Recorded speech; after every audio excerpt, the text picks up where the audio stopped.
And I'll even go so far as to say, like one of the other guys, Parks, on the show, I'm not gonna say he said it best, but the point that he made, he said you can't just spitball some and then claim you're an intellectual.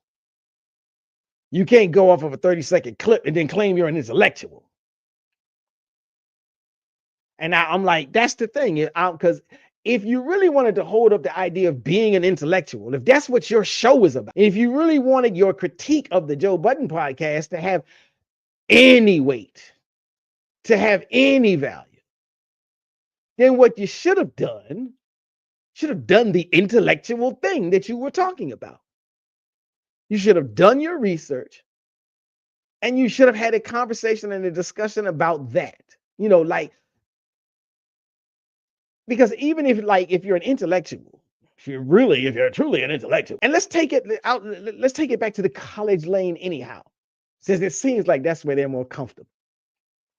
Well, when you go to college, they expect you to write thesis papers to exhibit your intellectualism, your intellectuality. And one of the things that they tell you and teach you and train you in doing is, first of all, you got to have a strong thesis. Okay, so even though I may disagree with their thesis, they got one.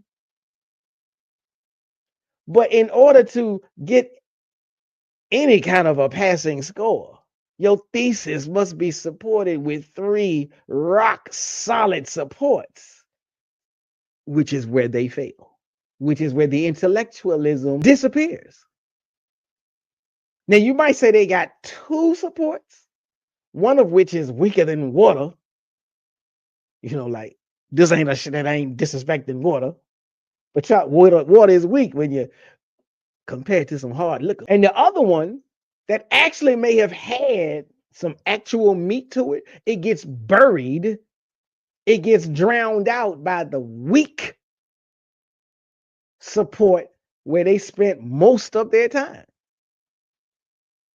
So if, for instance, since I'm working on this little weird sounding strange metaphor, if that episode was an English paper, a thesis paper, a dissertation, it would have failed. It would have got laughed out of the department.